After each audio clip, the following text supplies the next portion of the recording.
The fork trembled in Celine's hand when she saw him walk through the restaurant door. 6 months. 6 months of therapy, of rebuilding every broken piece of herself. Of learning to sleep without nightmares. Of looking in the mirror and not seeing the pathetic woman Nico said she was. 6 months since the last time he dug his fingers into her arm so hard that it left purple marks for 2 weeks. And now he was there at the Atoria, the most elegant restaurant in Boston, with a blonde on his arm and that smile that used to make her believe she was loved, but that she now recognized as a predator's mask. Celine felt the air escape from her lungs when Nico's eyes met hers across the chandelier-lit room. His smile widened. He said something to the blonde, who nodded, and then he began walking toward Celine's table. Each of his steps echoed in her chest like a war drum. She knew that walk, knew the tilt of his head, the way he adjusted his shirt cuffs. He was coming to humiliate her, to remind her that she would never be good enough, to destroy the only night in months that she had allowed herself to leave the house without fear. Hello, this is a fictional narration created for entertainment. If you're enjoying this story, subscribe to the channel so this content can reach more people. Leave your like, share, and tell me in the comments where you're watching from. Panic took hold of Celine like a frozen wave. She couldn't let him reach her. Couldn't hear his voice again. That voice that whispered poison disguised as concern. Her eyes swept the restaurant desperately, looking for an exit, a distraction, anything. That's when she saw him. A man dining alone at the next table, his back partially turned to her.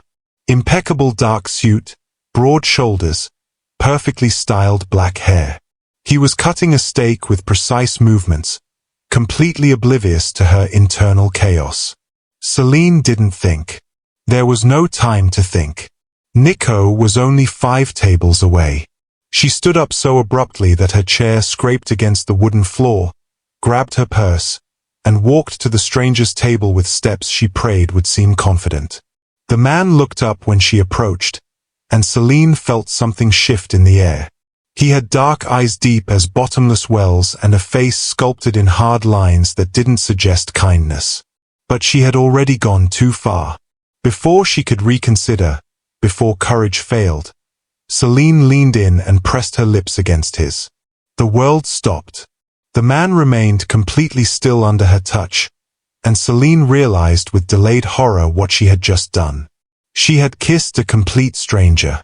But then she whispered against his mouth, so low that only he could hear, with a voice broken by real desperation. Please pretend you're my boyfriend. Please. She felt his body change, muscles tensing in a way that should have scared her. When she pulled back just enough to look into his eyes again, she saw something dangerous shining in that darkness. Something that said men didn't touch Viktor Orlov without permission. And women certainly didn't kiss him without consequences.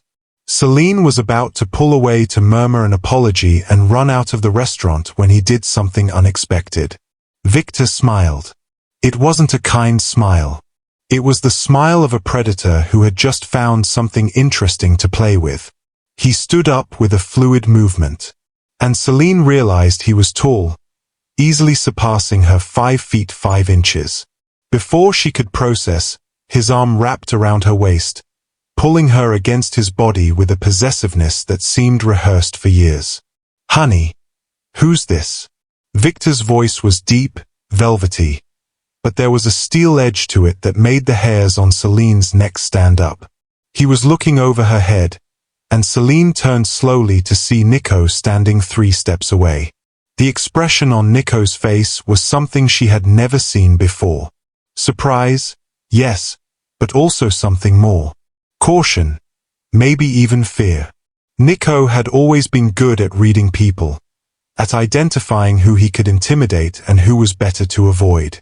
And something in Viktor clearly lit up all the self-preservation alarms Nico possessed. Oh, sorry. I didn't know you were with someone. Celine. Nico's voice was tense, forcibly casual.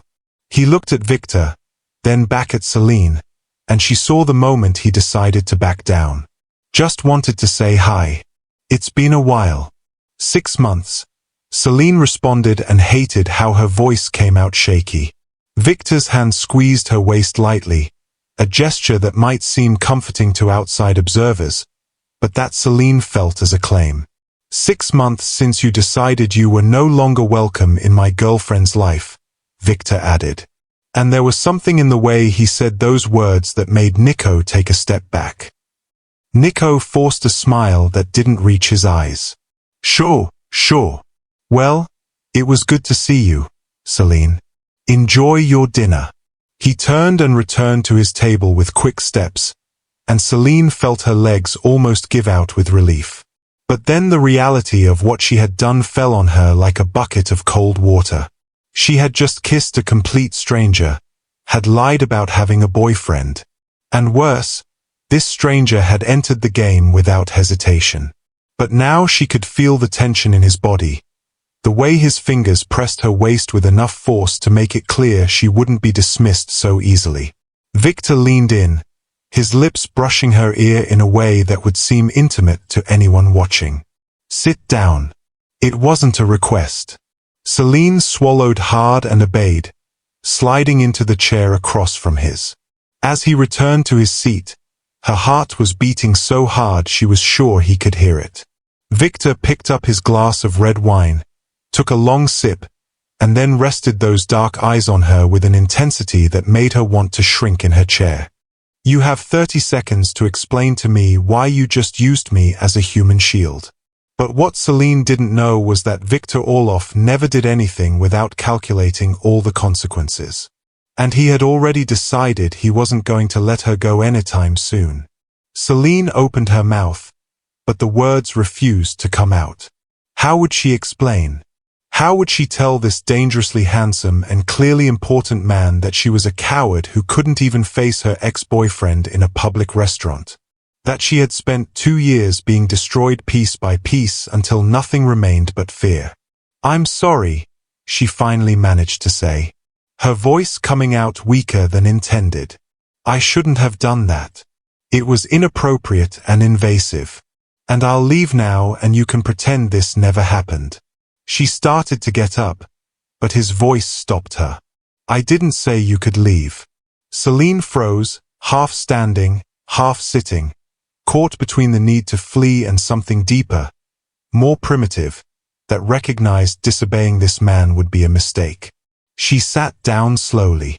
Viktor leaned back in his chair, studying her with the patience of someone who was used to having all the time in the world. He was handsome in a brutal way. Celine realized there was nothing soft about him. The jaw was strong, the nose straight, the lips full, but pressed in a line that suggested smiles were rare. But it was the eyes that held her, dark, intense, seeing much more than she wanted to reveal. Your name, he said. And it wasn't a question. Celine, she answered. Celine Carter. And the idiot you were running from. Ex-friend, she said quickly. Nico. We broke up 6 months ago, and I just didn't expect to see him here, and I panicked. Viktor nodded slowly, as if she had confirmed something he already suspected. Why did you panic, Celine Carter? It was a simple question, but it carried the weight of an interrogation. Celine felt the walls she had built around her secrets begin to crack. She owed this man nothing, didn't need to explain, but there was something in the way he looked at her without judgment, just calculated curiosity that made the words escape. Because he wasn't kind to me, the admission came out in a whisper. Viktor said nothing for a long moment. Then he leaned forward, elbows on the table, and Celine noticed he had large hands with subtle scars on the knuckles, hands that had seen violence. Define wasn't kind. Celine looked away. I'd rather not go into details with a stranger, but we're not strangers anymore, Viktor said, and there was a touch of dark amusement in his voice. You kissed me in front of a full restaurant. That makes us at least acquaintances. Heat rose to Celine's cheeks. I said, I'm sorry. What do you want? Money? I can pay for your dinner. I want to know why a woman who is clearly terrified of a man chose to use me as protection. Celine finally found the courage to look back at him. Because you seemed dangerous. The answer clearly surprised him because one of his eyebrows arched. And you thought dangerous was better than your ex? I thought dangerous would make him back down, and it worked. Viktor smiled again, and this time there was something genuine in it, though still predatory. You have good instincts. He paused, his eyes narrowing slightly. Nico doesn't seem like the type who gives up easily. He'll be back. Celine's stomach tightened because she knew Viktor was right. Nico never accepted rejection. He always came back, always found a way to insert himself back into her life, to make her feel guilty, to convince her she was the problem. I'll deal with it, she said, trying to sound more confident than she felt. Viktor studied her for another moment and then did something completely unexpected. He picked up his phone, typed something quickly, and then slid the device across the table to her. Type your number. Celine looked at the phone as if it were a snake. Why? Because you just made me your fake boyfriend and boyfriends exchange numbers. This isn't real, Celine protested. It doesn't have to be. Not for me, Viktor agreed. But for Nico, it needs to be convincing. And if he's the type of man I think he is, he'll test it. He'll show up where you work, where you live, where you breathe. And when he does, you're going to need me.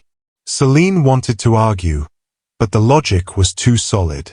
Nico had done exactly that before. Showed up at the library where she worked, sent endless messages, waited outside her apartment. The restraining order she had gotten expired 2 months ago, and she didn't have enough evidence to renew it. With trembling hands, she picked up the phone and typed her number. When she returned the device, Viktor saved the contact and then sent a quick message. Celine's phone vibrated in her pocket. Done, he said. Now finish your dinner. You barely touched your food. Celine looked at the plate she had ordered before all this chaos began. Seafood pasta that was now cold and unappetizing. I lost my appetite. Then have a drink. You're pale. Before she could refuse, Viktor waved to a waiter who appeared instantly as if he had been waiting for a command. Red wine for the lady. The best you have. The waiter nodded and disappeared. Celine frowned. I didn't order that. No, I did. And you're going to drink it because you're shaking and need something to calm your nerves. I'm not shaking, Celine lied. But even as she said it, she realized her hands were indeed trembling slightly. Viktor saw it too, and something passed over his face. Something that almost looked like anger, but not directed at her. How long? He asked suddenly. How long? What? How long did he put his hands on you? The air left Celine's lungs at once. How do you know? I recognize the signs, Viktor said simply. I grew up in a world where violence is common currency. You have the look of someone who learned to anticipate blows. Celine felt tears sting her eyes and forced them back. She wasn't going to cry in front of this stranger. 2 years, she admitted.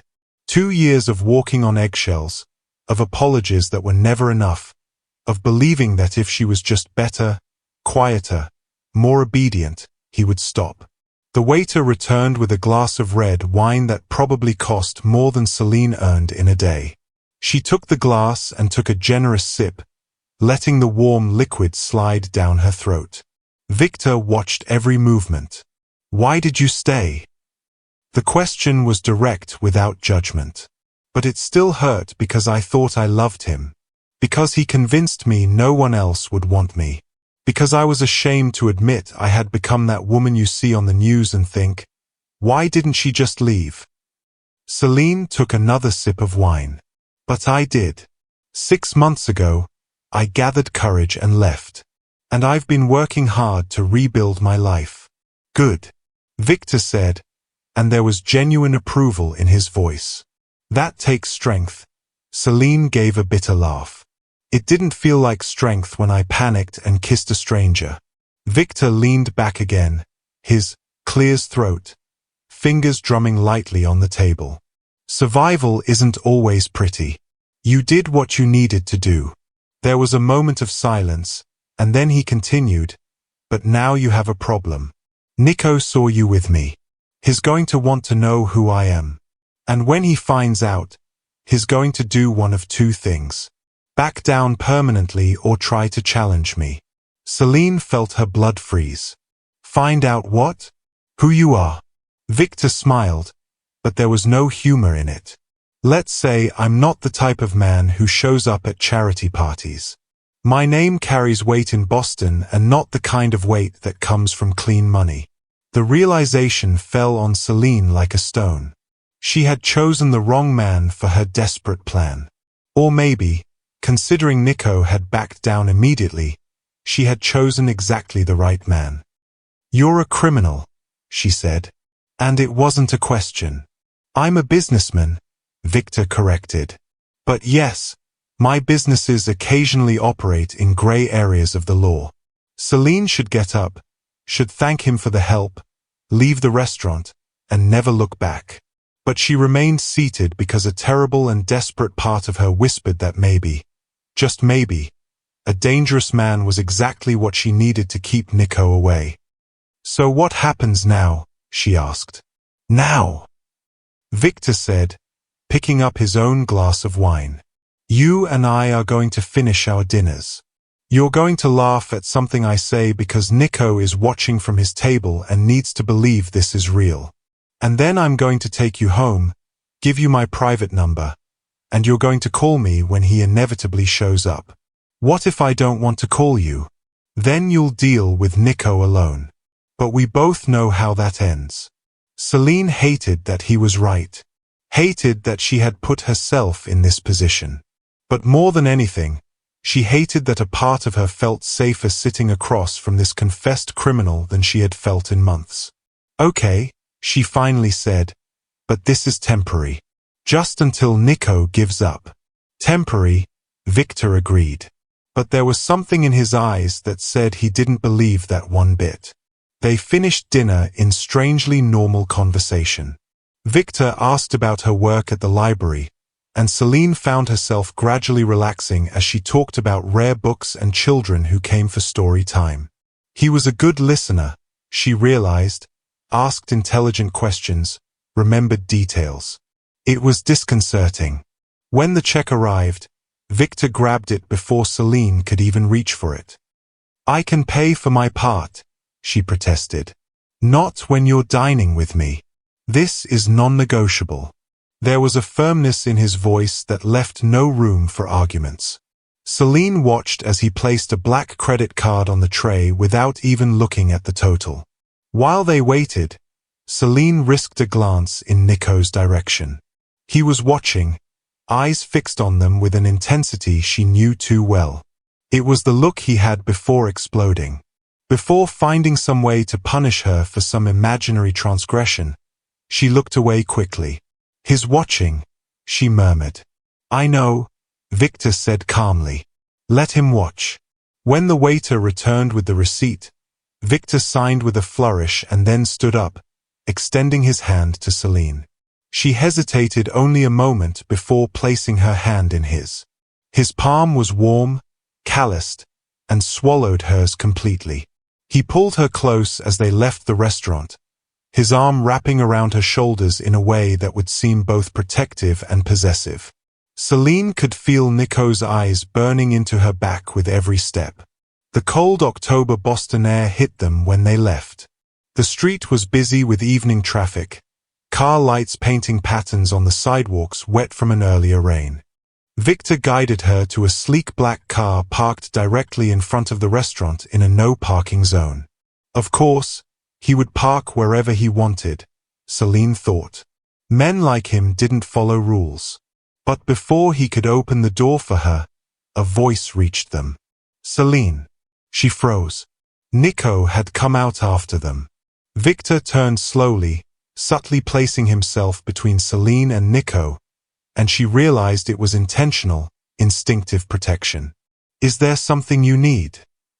Viktor asked, his voice dangerously polite. Nico ignored him, eyes fixed on Celine. I just want to talk to you for a minute. In private. No, Celine said, surprising herself with the firmness in her voice. We have nothing to talk about. Nico took a step closer, and Celine saw the mask begin to slip, saw the familiar anger begin to shine in his eyes. After 2 years together, you won't give me even 5 minutes. This is ridiculous, Celine. You're being dramatic. The word dramatic had always been one of his favorites. Dramatic when she cried after he pushed her against the wall. Dramatic when she begged him to stop yelling. Dramatic when she finally had the courage to leave. Viktor took a step forward and suddenly the space between him and Nico shrank to almost nothing. He didn't raise his voice. Didn't need to. She said, No, you have 3 seconds to go back inside before I decide you're a problem that needs to be solved permanently. There was something in the way Viktor said it. So casual, so factual that made it clear it wasn't an empty threat.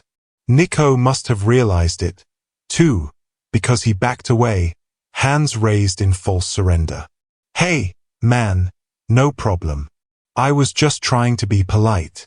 Then be polite somewhere else, Viktor said. Nico looked at Celine one more time, and she saw the promise in his eyes. This isn't over. Then he turned and went back into the restaurant. Celine realized she had been holding her breath and released it in a shaky sigh. Viktor turned to her, hands landing on her shoulders. Are you okay?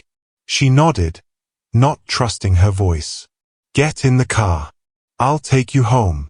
The ride was silent for the first few minutes. Celine gave the address and Viktor drove with the same controlled precision that seemed to define everything about him. The car's interior smelled of expensive leather and something masculine she couldn't identify.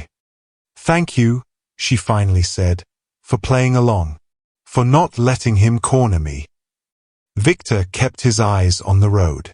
You don't need to thank me for basic decency, but that wasn't basic decency. You could have ignored me. Could have sent me away when I kissed you. Could have let Nico approach me. I could have, Viktor agreed. But I didn't. Celine turned to look at his profile, illuminated by the street lights. Why? He was silent for so long she thought he wouldn't answer.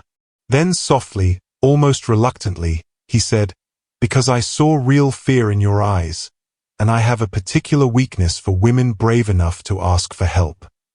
The admission surprised her. There were layers to this man she didn't expect. They arrived at her apartment building, a 4-story brick building in a decent but not luxurious neighborhood. Viktor parked and turned off the engine. What floor? 3rd, Celine said, apartment 3B. Viktor nodded and then picked up his phone, typing something. Seconds later, her phone vibrated. That's my private number, he said. Not many people have it. If Nico shows up, if he contacts you, if you feel you're in danger, you call me, no matter the time. Celine looked at the number saved on the screen. Just Viktor, no last name. I can't ask you to be my personal bodyguard. You're not asking. I'm offering. There was a finality in his voice that left no room for arguments. Celine opened the door but hesitated before getting out. Viktor, why are you doing this? Really? He turned to look directly at her, and the intensity in his eyes held her in place. Because men like Nico need to be stopped. And because something about you intrigues me, Celine Carter. I haven't decided what it is yet, but I intend to find out. Before she could respond, he continued, Go inside, lock the door, and text me when you're safe. Celine got out of the car, legs still trembling. She climbed the stairs to her apartment, opened the door, and locked it behind her as instructed.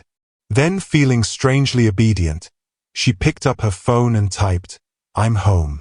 Locked in. Thank you again. The response came in seconds. Good. Sleep well, Celine. I'll be around. The last sentence should have scared her. Instead, for the first time in months, Celine felt safe enough to actually believe she could sleep through the night without waking up in panic. She didn't know that 3 floors below, Viktor was still sitting in the car, watching her apartment windows, phone in hand with a message already typed to his head of security. I need complete information on a man named Nico. Last name to be confirmed, frequent the Atoria.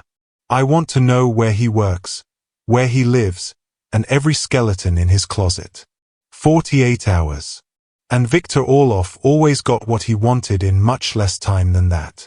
Celine couldn't sleep. She lay in bed staring at the ceiling, replaying every moment of the night in her mind. The impulsive kiss, Viktor's dark eyes, the way Nico had backed down. The feeling of Viktor's hand on her waist. At 3 o'clock in the morning, she gave up on sleeping and went to the kitchen to make tea. Her apartment was small but cozy, decorated with second-hand furniture. She had restored and bookshelves full of books she had collected since childhood. It was the first place that was truly hers since she left Nico, and she protected it fiercely. The phone vibrated on the counter, making her jump. A message from an unknown number. I know you're awake. I see light in your window. You should be sleeping. Celine's heart raced. She ran to the living room window and looked down at the street. Viktor's black car was still there, parked under a street light. She could see his silhouette in the driver's seat. With trembling fingers, she typed back. You stayed there this whole time. The response was immediate. I said I'd be around. It wasn't a metaphor. Celine didn't know whether she should feel watched or protected. Maybe both. You can't stay in your car all night. Of course, I can. I've done worse things. Celine bit her lip, internal war tearing at her. The rational part said to leave him there, not to get more involved with a man who admitted to operating outside the law. But the part of her that had spent 6 months looking over her shoulder, jumping at every unexpected sound. That part wanted the safety he offered. Before she could think better of it, she typed, want to come up for coffee? 3 dots appeared, disappeared, appeared again. Then, are you sure? No, she wasn't, but she typed, yes, apartment 3B. 2 minutes later, the doorbell rang. Celine checked the peephole, saw Viktor on the other side, and opened the door. He looked exactly like at the restaurant, impeccable and dangerous, except now there was a slight shadow of stubble on his jaw and something softer in his eyes. You didn't need to do this, he said, but entered anyway. I know, but you also didn't need to stay in your car watching over me. And yet, here we are. A ghost of a smile touched his lips. Fair point. Celine closed the door and guided him to the small kitchen. She could feel his eyes assessing the space, cataloging every detail. It's small, she said defensively. But it's mine. It's cozy, Viktor said, and it sounded genuine. You decorated it yourself. Celine nodded as she filled the kettle.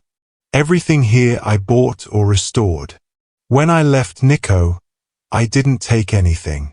I wanted to start completely from scratch. Smart doesn't give him an excuse to show up demanding belongings back. Exactly, Celine said, surprised he understood the tactic. She grabbed 2 mugs and tea bags. Sorry, I don't have anything stronger. Tea is perfect. They stood in silence while the water boiled, but it wasn't uncomfortable. Viktor leaned against the counter, hands in his pockets, watching her with that intensity that should make her nervous, but strangely didn't. Can I ask something? Celine said as she poured hot water into the mugs. You can ask. I don't guarantee I'll answer. Fair. She handed him a mug. Why are you really doing this? You don't know me. Don't owe me anything. And something tells me you're not the type of man who does charity. Viktor took the mug, his fingers brushing hers briefly. You're right. I don't do charity. But I also don't tolerate men who put their hands on women. It's a personal rule. Celine studied his face. There's a story there. There's always a story, Viktor said, but didn't elaborate. Instead, he took a sip of tea and changed the subject. Tell me about Nico. How did you meet? Celine sighed and leaned against the opposite counter, putting safe distance between them. Library. He came in all the time. Said he liked to read. He was charming, attentive, took me to dinners, sent flowers. I thought I had found someone special. When did it change? Gradually. First it was just comments about my clothes, my weight, my friends. Then he started wanting to know where I was all the time. Then came the isolation. Clears throat. He convinced me to distance myself from my family. Said they didn't understand me like he did. And when I was completely alone, that's when it started. Viktor placed the mug on the counter with deliberate care. When did he put his hands on you for the first time? Celine closed her eyes, the memory still too vivid. 8 months after we started dating, I questioned why he was coming home late. He pushed me against the wall and said I had no right to question him. Then he cried, apologized, said he was stressed. I believed him and it happened again. A clear's throat, again and again. Each time with a different excuse. Each time followed by flowers and promises until the excuses stopped and he just did it because he could. Celine's voice broke. Because I let him. No, Viktor said, his voice sharp. You didn't let him. He manipulated you, isolated you, systematically broke you down until you couldn't see a way out. That's not your fault. The tears Celine had held back at the restaurant finally fell. I feel so stupid. I have a college degree. I read about these things. I should have known better. Intelligence doesn't protect you from emotional predators, Viktor said softly.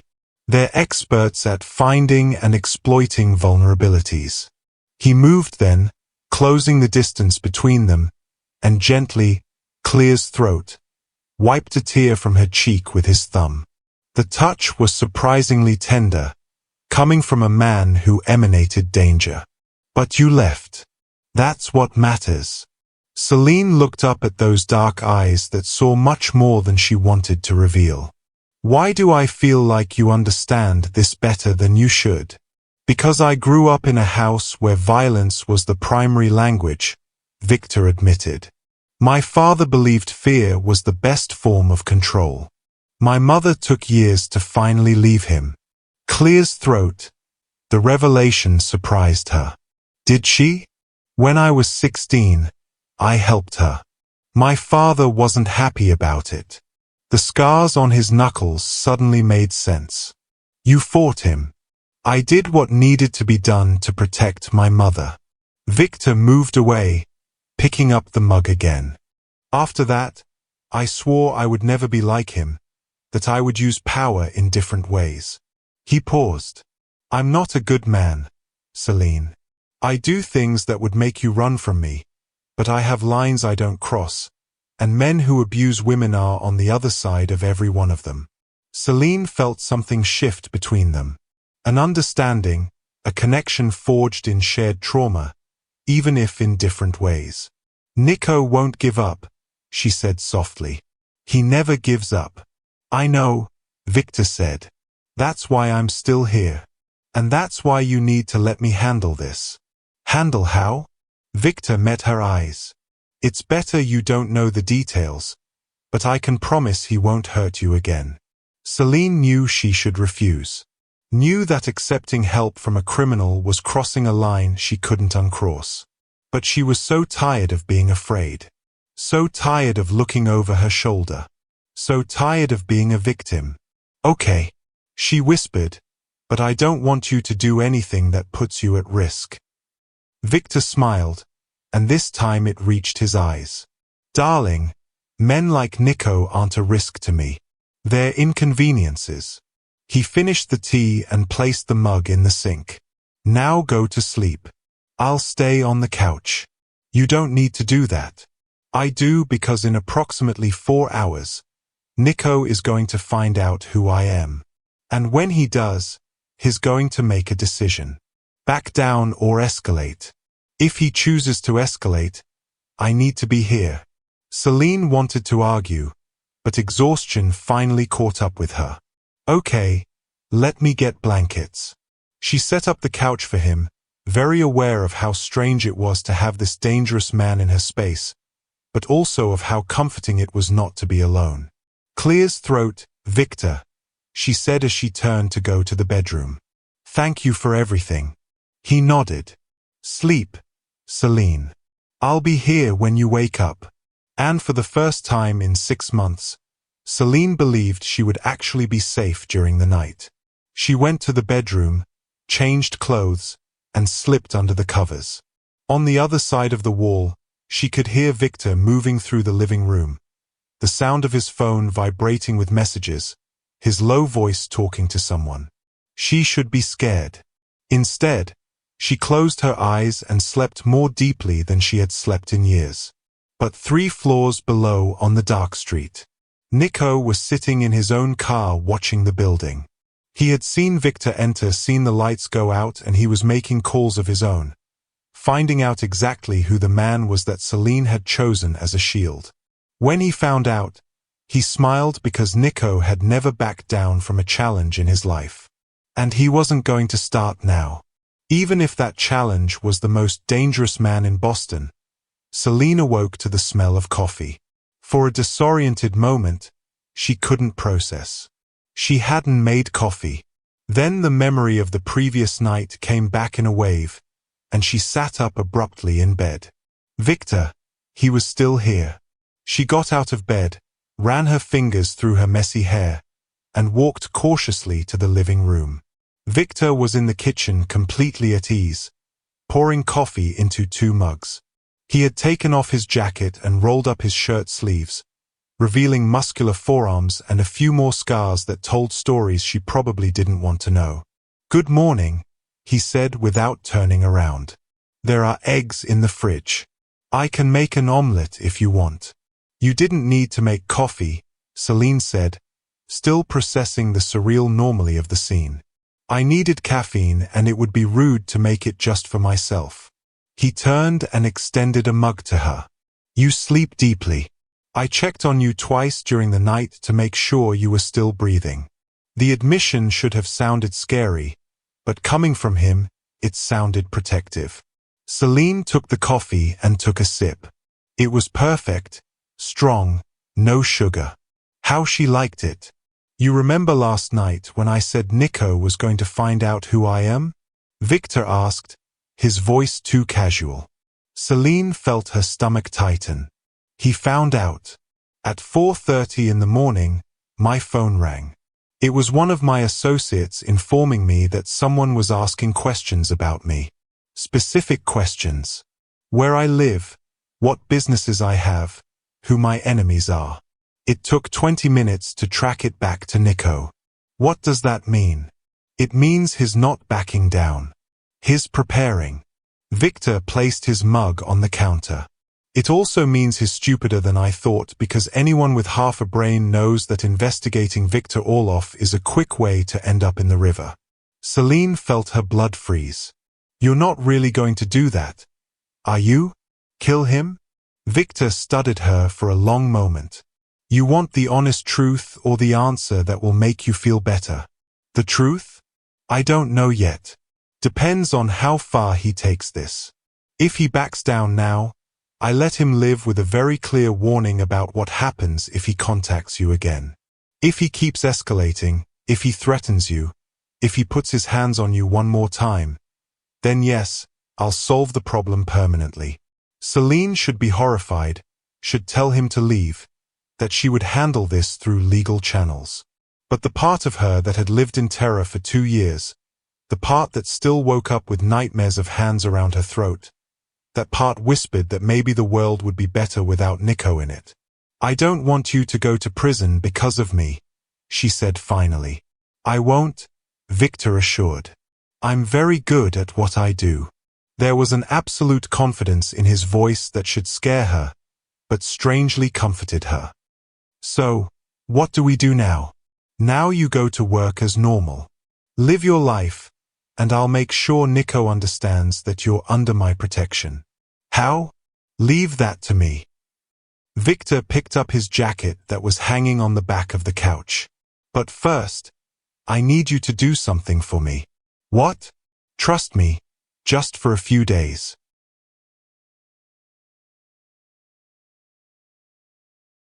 Can you do that? Celine looked at that hard face, those dark eyes that had seen violence she could only imagine, and realized that against all logic, she trusted him. Maybe because he had had every opportunity to hurt her and hadn't. Maybe because he understood in a way no one else understood. Or maybe because she was desperate enough to cling to any lifeline. I can try, she said. Good enough. Viktor approached and Celine had to tilt her head back to maintain eye contact.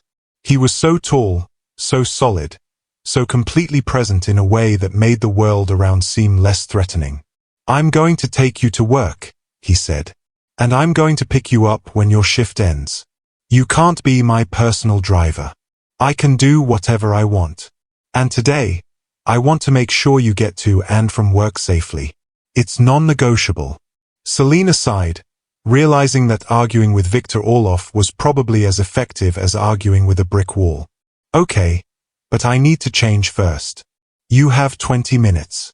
Exactly 19 minutes later, Celine emerged from the bedroom dressed in black pants and a light blue blouse, hair pulled back in a ponytail. Viktor assessed her with approval. You're punctual. I like that. The ride to the library was silent but not uncomfortable. Celine watched the city pass by the window. Boston waking up to another day. People going to work, children going to school, normal life happening, while hers had become anything but normal. When they arrived at the library, a historic stone building in the heart of the city, Viktor parked directly in front. What time do you finish? 5 o'clock. I'll be here at 5. Viktor, you really don't need to do this every day. He turned to look directly at her until Nico is no longer a threat. Yes, I do. Now go. You're late. Celine checked her watch and realized he was right.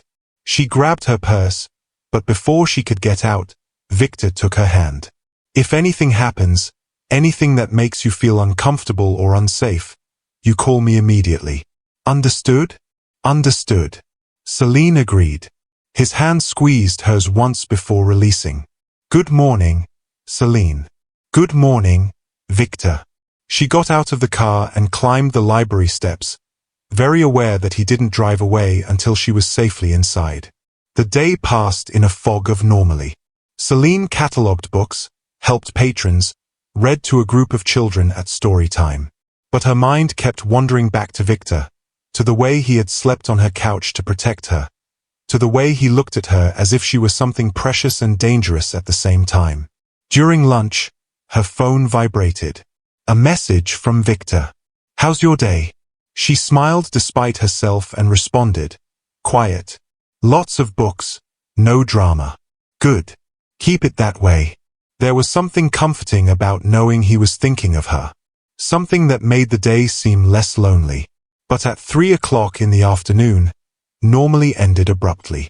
Celine was in the reference section when she saw Nico enter through the main door. Her heart stopped. He saw her immediately and that smile she hated spread across his face. He started walking toward her with the confidence of someone who thought he had every right to be there. With trembling hands, Celine grabbed her phone and typed a quick message to Viktor. He's here at the library now. The response came in seconds. Don't be alone with him. Public place. I'm on my way. Celine put away her phone and forced herself to stay where she was. She wasn't going to run. Wasn't going to give him the satisfaction of seeing her afraid.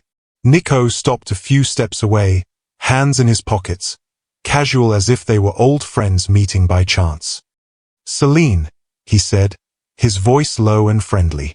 Can we talk? I'm working, she responded, keeping her voice steady. And we have nothing to talk about. I disagree. I think we have a lot to talk about, like the fact that you're dating a criminal. Celine felt anger replace fear. My personal life is no longer your concern. It wasn't for 2 years. It's not now. Nico took a step closer. And Celine had to force herself not to back away. I care about you, Celine. I always cared. And this man you were with last night, Viktor Orlov, he's dangerous.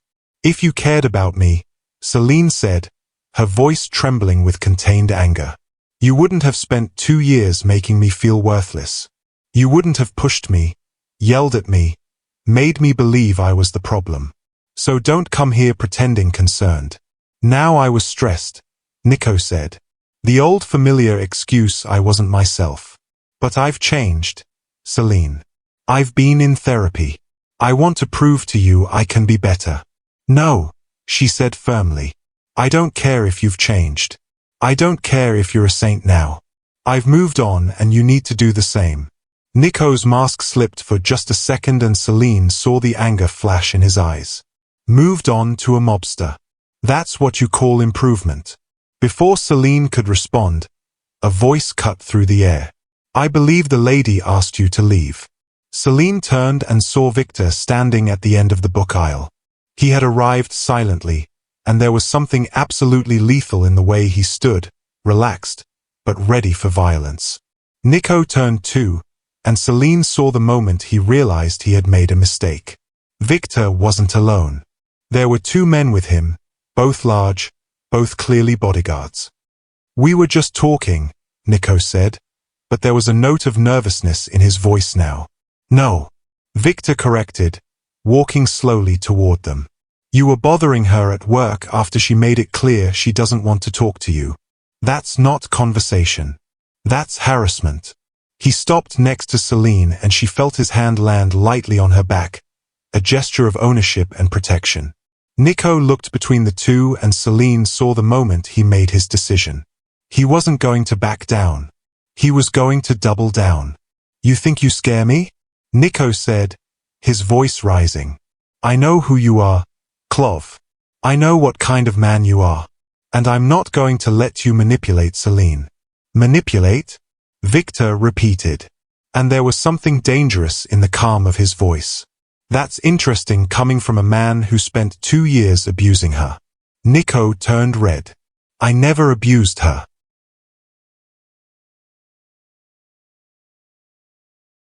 We had problems like all couples have, but I never hurt her. You're lying, Celine said, her voice coming out stronger than she expected. You hurt me repeatedly, physically and emotionally. And I have medical photos to prove it. The revelation clearly surprised him. You don't have photos. I do, Celine said.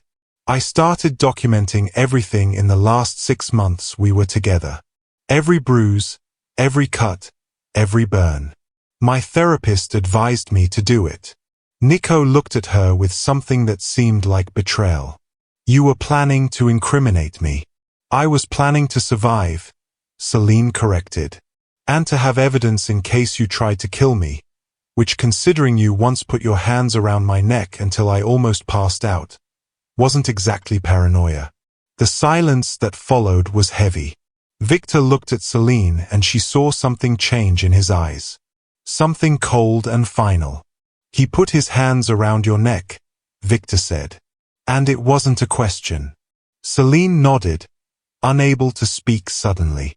Viktor turned slowly to Nico. Clear his throat, and whatever Nico saw in his face made him take a step back. You have 3 seconds to leave this library, Viktor said. His voice so low that only the 3 of them could hear. And then you have 24 hours to leave Boston. Because if I see you again, if I hear that you contacted Celine again, if I find out you even thought about her, I'm going to show you exactly what happens to men who strangle women. And it will be slow. I'm not afraid of you, Nico said. But his voice betrayed otherwise. You should be, Viktor responded. Now leave. Nico looked at Celine one more time, and she saw the promise in his eyes. This isn't over. Then he turned and left the library, his steps echoing in the silent space. Celine realized she was shaking. Viktor turned to her immediately, hands landing on her shoulders. Are you okay? She nodded but couldn't speak. The adrenaline was leaving her system, leaving her weak. He put his hands around your neck, Viktor repeated, and there was a contained fury in his voice that she had never heard before. Yes, Celine whispered. It was the worst time. I thought he was going to kill me. Viktor closed his eyes for a moment, jaw clenched. When he opened them again, there was a cold resolution in them. He won't touch you again. I promise. Celine believed him. God help her, she believed him. Do you need to finish your shift? Viktor asked. She shook her head. I need to go home. Then let's go. He guided her out of the library, his hand never leaving her back. The two bodyguards followed at a respectful distance. In the car, Celine finally found her voice. Do you really think he'll leave Boston? No, Viktor said honestly.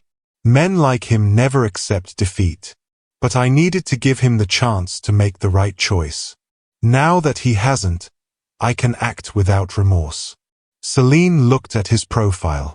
What are you going to do? Make sure he's never a problem for you again. How, Celine? Viktor said gently. The less you know, the better you'll sleep at night. She knew he was right. But a part of her, the part that had been a victim for so long, wanted to know, wanted justice, even if it came from dirty hands. They arrived at her apartment and Viktor parked. I'm coming up with you. You don't need to watch over me 24 hours. Today, I do. After what you told me, I need to make sure you're safe. There was something in his voice, a vulnerability she didn't expect, that made Celine realize this was personal for him in ways that went beyond just helping a stranger. They went up to the apartment and Celine locked the door behind them. Viktor immediately went to the windows, checking each one, testing the locks. You need better locks, he said. And cameras, I'll arrange it. Viktor, this is too much. It's not enough, he corrected. He put his hands around your neck, Celine. He tried to kill you, and you're still living in an apartment with locks a child could break. This ends now. There was a finality in his voice that left no room for arguments. Celine sat on the couch, suddenly exhausted. Viktor sat next to her, maintaining respectful distance, but close enough that she could feel his warmth. Thank you, she said softly, for showing up today, for not letting me face him alone. You'll never have to face him alone again, Viktor said. I promise you that. Celine turned to look at him.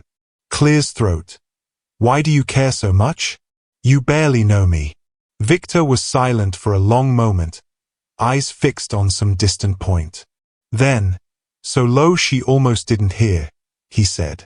Because when I was 10 years old, I watched my father put his hands around my mother's neck. And I was too small, too scared to do anything but watch. She almost died that day. And I swore that if I ever had power, if I was ever strong enough, I would never let that happen to another woman in front of me. Celine's heart broke for that 10-year-old boy. Without thinking, she reached out and took his hand. Viktor looked down at her fingers intertwined with his and something softened in his face. You saved your mother, Celine said. When you were 16. You did what you couldn't do at 10. I did, Viktor agreed. But I still remember what it was like to be powerless, and I never want to feel that again."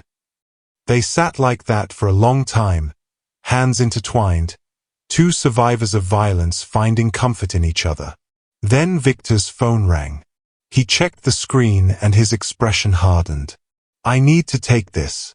Celine nodded and released his hand. Viktor stood up and went to the window, speaking in a low voice in Russian. Clear's throat. Celine didn't understand the words, but understood the tone. Orders being given, plans being made. When he hung up and turned back to her, there was something different in his eyes, something decided. "I need to go out for a few hours," he said. "But Luca will stay outside your building. He's one of my best men. If you need anything at all, you call me." "Okay," Celine said, though a part of her didn't want him to go. Viktor walked to her and to her surprise, he leaned in and kissed her forehead. A gesture so tender it made her eyes burn. "Lock the door behind me and don't open it for anyone but me. I promise." He hesitated for another moment as if he wanted to say something more, but then simply nodded and left. Celine locked the door as instructed and then went to the window. Down below, she saw Viktor get in the car and drive away. Another car, a black SUV, was parked in front of the building. Luca, she assumed she should feel imprisoned, watched, controlled. But all she felt was safe, and that realization scared her almost as much as Nico because she was starting to depend on Viktor Orlov in ways that could be as dangerous as the relationship she had just escaped. But as she curled up on the couch with a book she couldn't concentrate on reading, a part of her whispered that maybe, just maybe, not all dependence was bad. Maybe sometimes you needed someone strong enough to hold you while you learned to stand again. And maybe Viktor Orlov, with all his dangerous edges and dark secrets, was exactly what she needed to finally be free. If you're enjoying this story of suspense and forbidden passion, don't forget to subscribe, like and share for stories that will grip you from beginning to end. 3 hours passed. Celine had tried to read, tried to watch television, tried to do anything to distract her mind from what Viktor might be doing. But her imagination kept conjuring scenarios, each more violent than the last. She knew he was dealing with Nico, knew that whatever was happening wasn't legal or kind. And the scariest part was that she didn't care as much as she should. When the phone finally rang, she answered before the second ring. "Viktor, it's me. Is everything okay? Are you safe?" "I'm safe. Luca is still down there. But are you okay?" "I'm fine. I'll be there in 20 minutes. We need to talk." His tone made Celine's stomach tighten. "Okay." The call ended and Celine spent the next 20 minutes pacing the apartment. When the doorbell finally rang, she checked the peephole and saw Viktor. He looked exactly like before, impeccable and controlled. But there was something different in his eyes, something darker. "What happened?" Celine asked as soon as the door was closed. Viktor turned to face her. "Nico won't be a problem anymore." "What does that mean?" "It means he's leaving Boston tonight and he won't be back." "How did you manage that?" Viktor studied her for a moment. "Do you really want to know?" Celine realized she didn't, but also realized she needed to understand exactly what kind of man had become her protector. "Yes." Viktor sighed and went to the couch, sitting heavily. Celine sat next to him waiting. "I had a conversation with him." Viktor began, Clear's throat, a very clear conversation about consequences. "I showed him evidence of every crime he's ever committed, every law he's broken. Tax evasion, fraud, some more serious things. Things that would put him in prison for years." "How did you get that in a few hours?" "I have resources," Viktor said simply. "And when you know where to look, it's surprising what you find. So I gave him a choice. Leave Boston tonight and never come back. Never contact you again, or I hand everything over to the authorities and make sure he gets the maximum time possible." And he agreed. After some persuasion. "Yes." Celine was sure persuasion was a euphemism for something much more intimidating. Did you hurt him? Not physically, Viktor said. But I made it very clear what would happen if he didn't cooperate.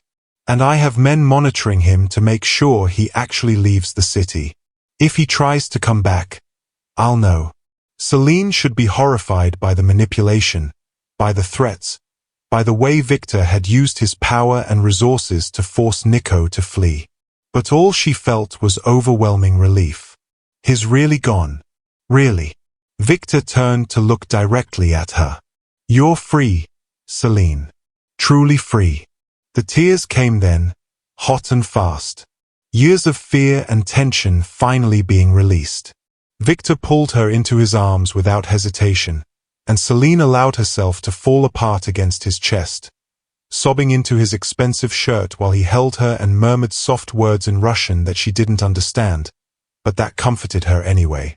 Sorry, she finally managed to say, pulling back and wiping her eyes. I'm ruining your shirt.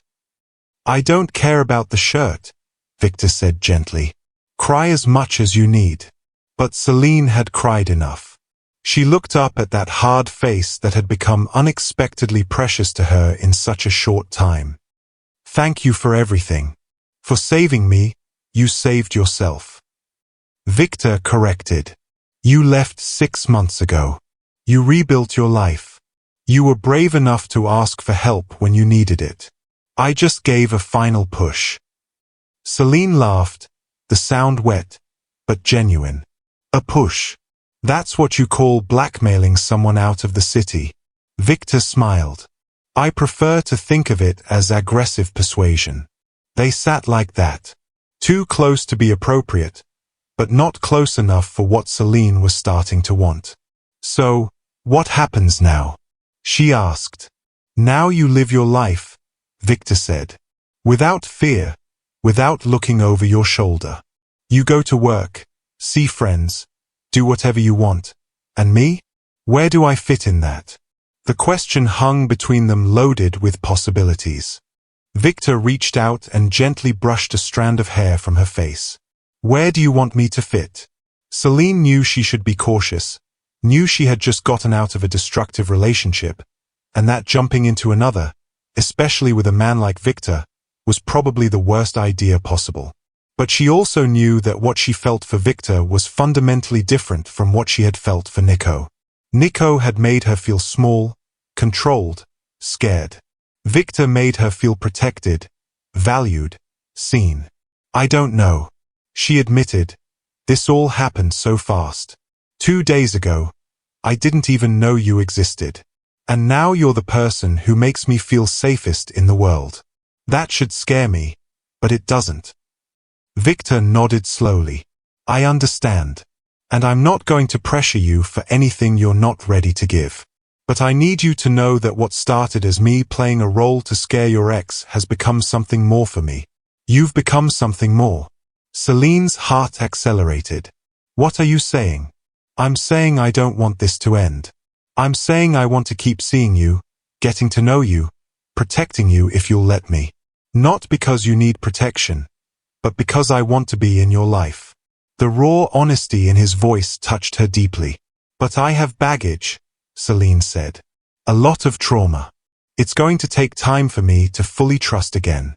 I have time, Viktor said simply. And I have my own baggage. We can unpack together. Celine felt something loosen in her chest. Something that had been tight for so long. She had forgotten what it was like to breathe without that weight. Okay, she said softly. Let's try. Slowly. Slowly, Viktor agreed. Then he leaned in and pressed his lips against her forehead again. That tender gesture that was becoming familiar.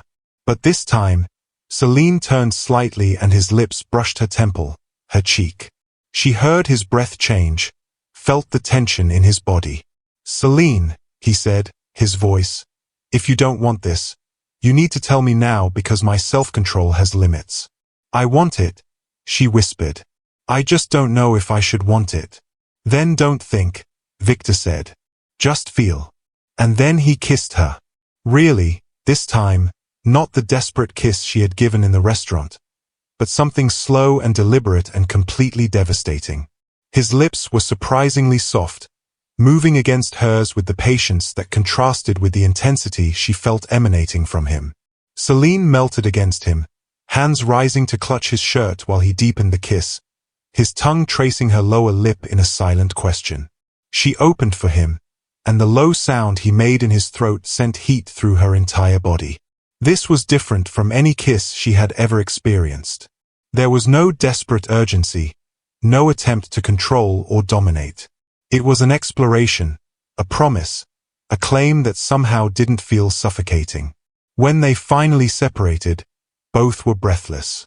Viktor rested his forehead against hers, eyes closed. That was, he began, then stopped. Perfect, Celine finished. He opened his eyes, and the heat in them made her tremble. Yes, perfect. But then he pulled away, putting distance between them. And Celine felt the loss immediately. Why did you stop? Because you said slowly, Viktor said, his voice strained. And if I don't stop now, slowly is going to become impossible. His honesty made her smile. You have self-control. Barely, he admitted. You have no idea how much I want you, but you deserve to be courted properly.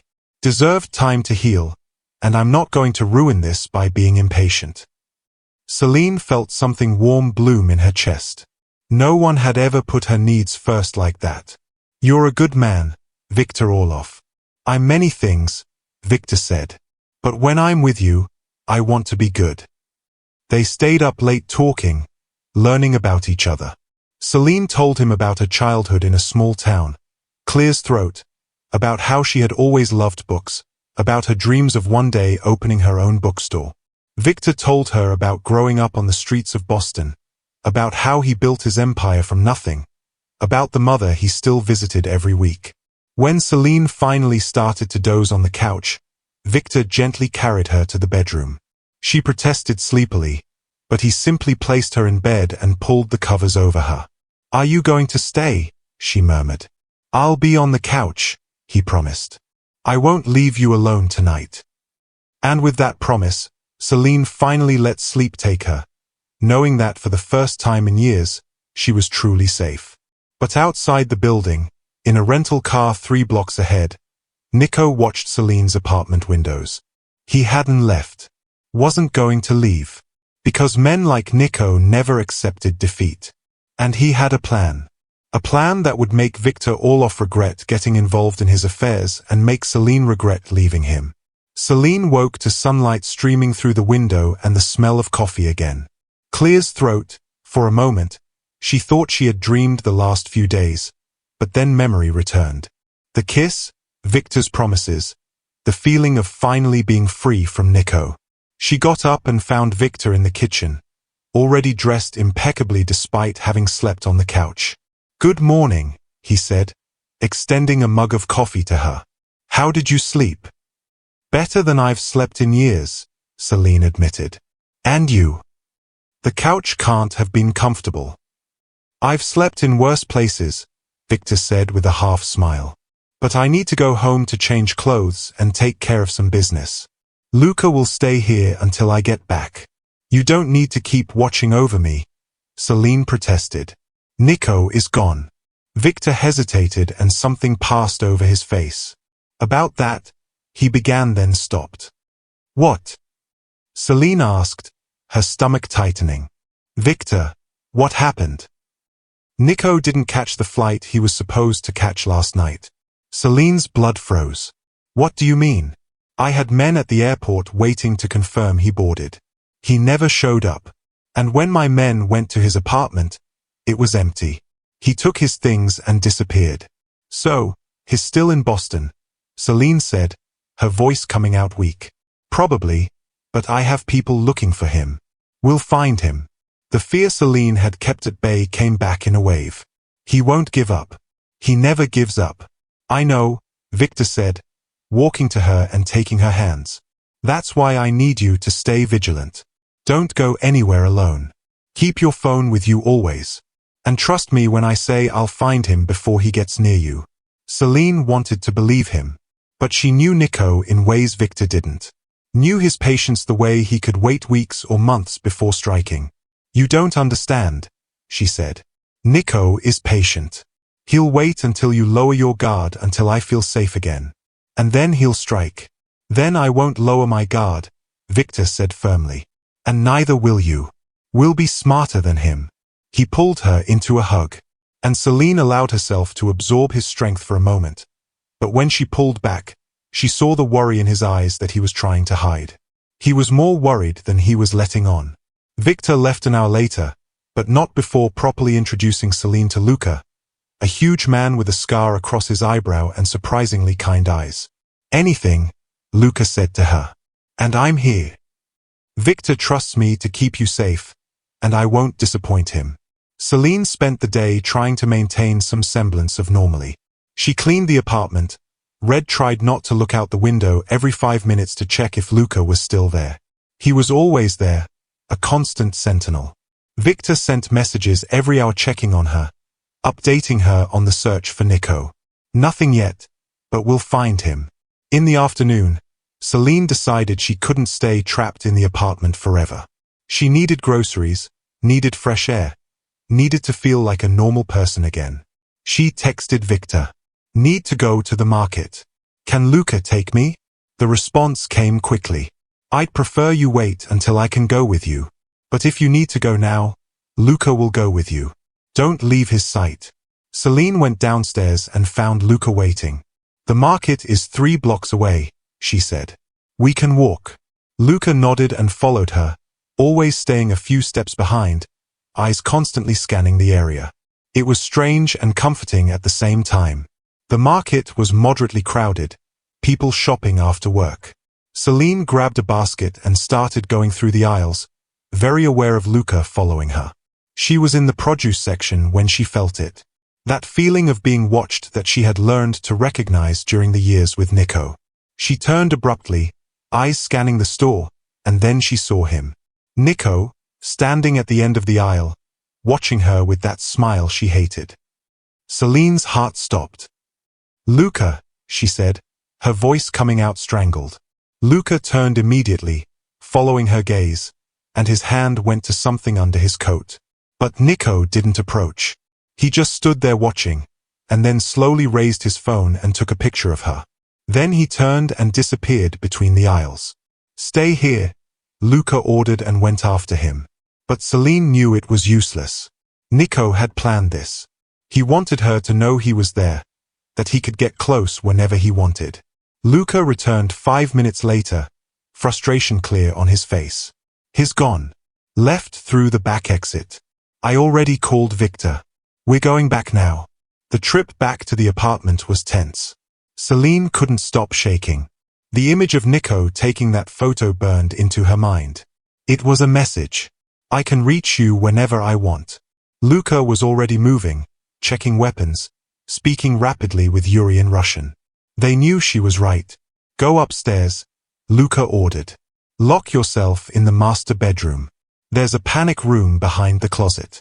Code is 4729. You go in there and don't come out until you hear my voice or Viktor's voice. Understood? Celine nodded and ran upstairs. She found the room, the closet, the hidden panel behind. Typed the code with trembling fingers, and the door slid open. Clear's throat, revealing a small room with supplies, water, and a monitor showing security camera feeds. She entered and closed the door, her heart beating so hard she could hear it in her ears. On the cameras, she could see Luka and Yuri positioning themselves, guns in hands.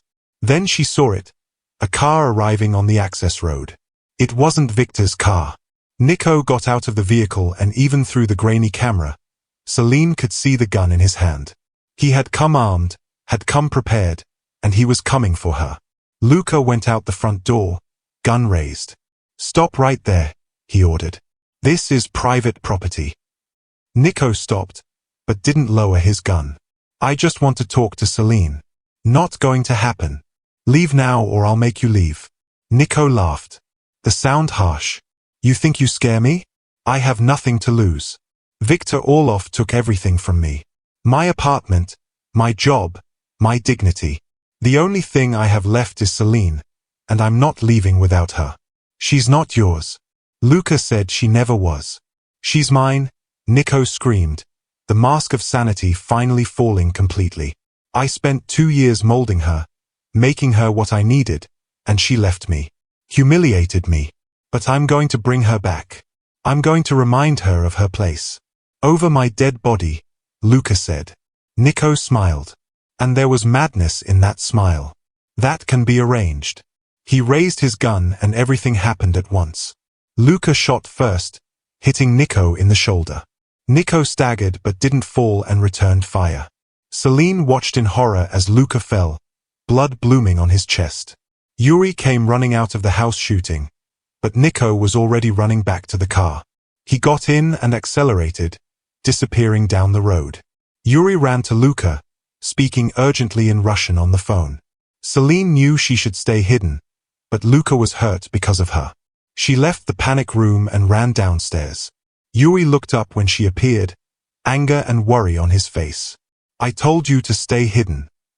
I'm fine, Luka managed to say. Bulletproof vest just hurt like hell. Relief flooded Celine. Yuri, where's Viktor? 20 minutes away. He's coming. And I already called the police. Nico won't get far. But Celine knew better. Nico had escaped from Viktor once. He could do it again. And now he was wounded, desperate, and completely beyond reason. He was going to come back. She knew that with absolute certainty. He was going to come back. And next time he wasn't going to stop until one of them was dead. 15 minutes later, Celine heard the sound of a car approaching at high speed. She ran to the window and saw Viktor's car skidding to a stop. He got out before the engine even completely shut off and ran inside. Celine, he roared. Here, she called, and then he was there, pulling her into his arms with enough force to hurt. But she didn't care. Are you okay? Did he hurt you? I'm fine, Celine assured. He shot Luka, but the vest held. Viktor, he's completely lost it. I know, Viktor said, his voice tense. I saw what he did at the hotel. He killed the manager who tried to stop him. Horror washed over Celine. He killed someone because of me. Not because of you, Viktor corrected firmly. Because of him, because of his choices, you're not responsible for his madness. But Celine felt responsible. Felt the weight of every action that had led to this moment. If she had never kissed Viktor in that restaurant, if she had just faced Nico alone, maybe none of this would have happened. Viktor must have seen the thoughts on her face because he took her face between his hands. No, he said firmly. Don't do that. Don't blame yourself. Nico chose to be violent, chose to escalate, chose to kill. That's on him, not you. Tears burned Celine's eyes. How do we stop him? How do we end this? We find him, Viktor said. And this time, I don't give him the option to leave. Sirens sounded in the distance, getting louder. The police were coming. Viktor turned to Yuri. You know what to say. Yuri nodded. Unknown intruder shot first. Fled when we returned fire. Don't mention Nico by name until we have lawyers here. Good. Viktor turned back to Celine. You're going to have to give a statement.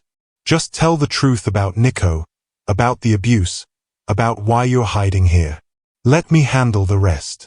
The next hours were a blur of police officers, paramedics, questions. Celine told her story so many times the words began to lose meaning. Yes, Nico was her abusive ex-boyfriend. Yes, he had threatened her. Yes, she was afraid for her life. No, she didn't know where he was now. Viktor stayed by her side through everything, a solid and comforting presence. His lawyers arrived and began dealing with the legal complications. Luka was taken to the hospital as a precaution, clear his throat, though he insisted he was fine. When the police finally left, it was almost midnight. Celine was exhausted emotionally and physically. Viktor guided her back upstairs to the bedroom. You need to sleep, he said gently. I can't, Celine said. Every time I close my eyes, I see Nico. I see the gun. I see Luca falling. Then don't sleep yet, Viktor said. Just lie down with me. Let me hold you. They lay on the bed, clothes and all. Celine curled against Viktor as if he were the only solid thing in a world that had become chaotic. Viktor, she whispered in the darkness. Yes, I'm scared. I know. Me, too. The admission surprised her. You're scared of what? Of not being able to protect you, Viktor said, his voice raw. Of failing you like I failed today.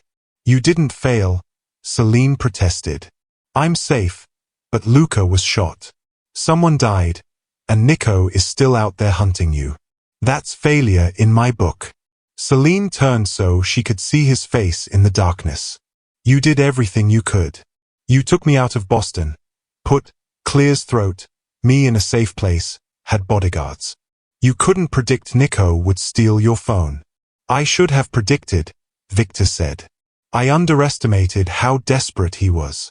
I won't make that mistake again. What are you going to do? Hunt him with every resource I have.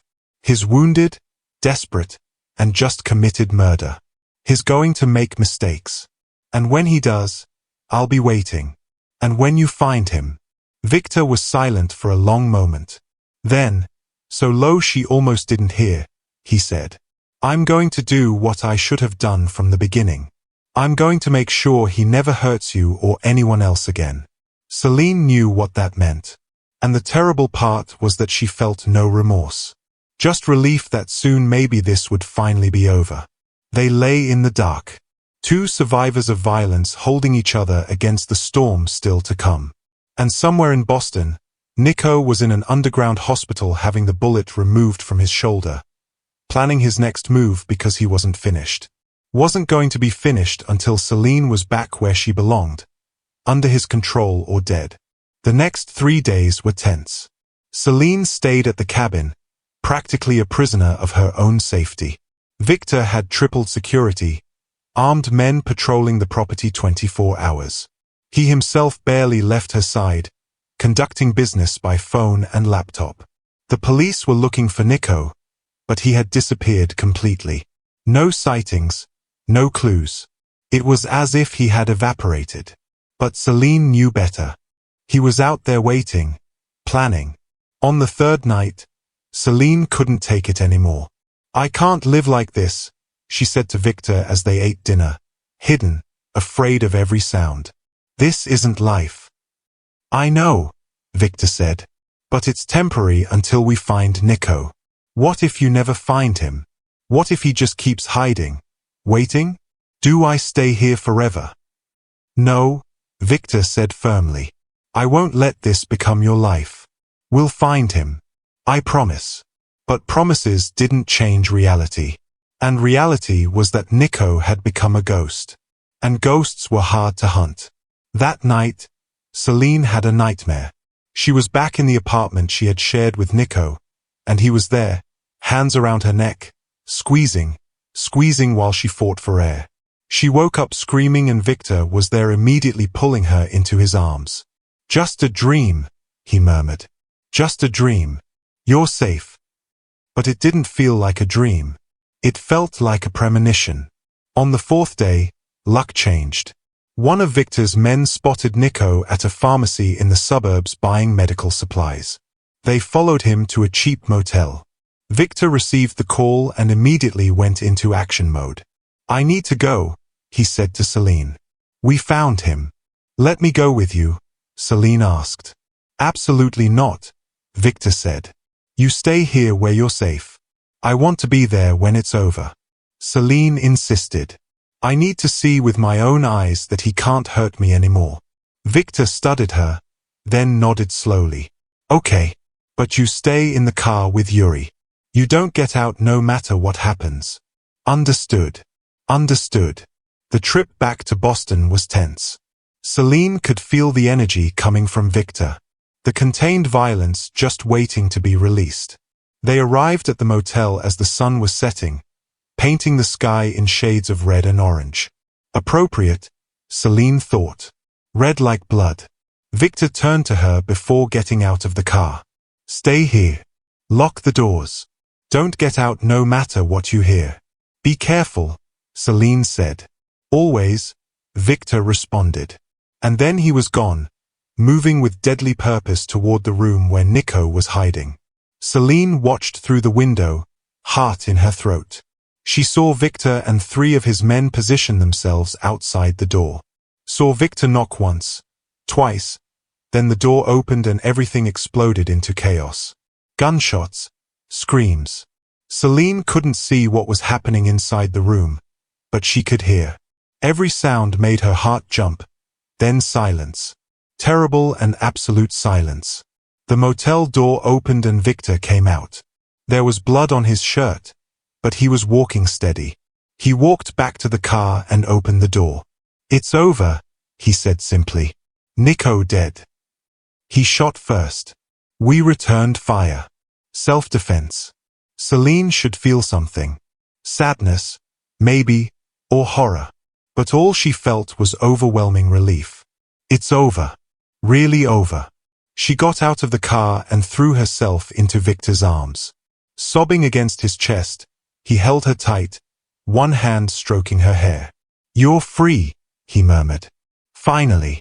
Truly free. The police arrived. More questions, more statements, but this time it was different. This time there was a body, evidence, closure. Nico had shot first. Multiple witnesses confirmed. It was clear self-defense. It took hours to process the scene, but eventually they were released. Viktor took Celine back to the cabin, and for the first time in days, she felt like she could breathe. That night, they sat on the porch watching the stars. Is it really over? Celine asked. It's over, Viktor confirmed. Nico can't hurt you anymore. No one can. Celine turned to look at him. Thank you for everything, for saving me. You saved yourself, Viktor said. You had the courage to ask for help, to leave him, to rebuild. I just removed the last obstacle. Still, you changed my life. You gave me my freedom back. Viktor took her hand. And you gave me something I didn't know was missing. Purpose. Reason to use my power for something beyond business. You made me want to be better. They kissed under the stars, a kiss that was promise and celebration and relief. When they separated, Viktor said, Come back to Boston with me. Not to hide, but to live. Really live. Build that bookstore you dream about. See your friends. Reconnect with your family. And let me be by your side through all of it. As my real boyfriend this time, Celine asked with a smile. As whatever you want me to be, Viktor said. Boyfriend, partner, protector. I just want to be in your life. I want that, too. Celine said, I want all of it.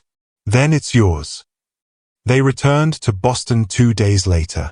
Celine moved back to her apartment, but this time with new locks, security cameras, and the certainty that she would never be alone again. Viktor was a constant presence, but not suffocating. He encouraged her to reconnect with friends she had lost during the years with Nico, to call her family and rebuild those bridges, to pursue her dreams.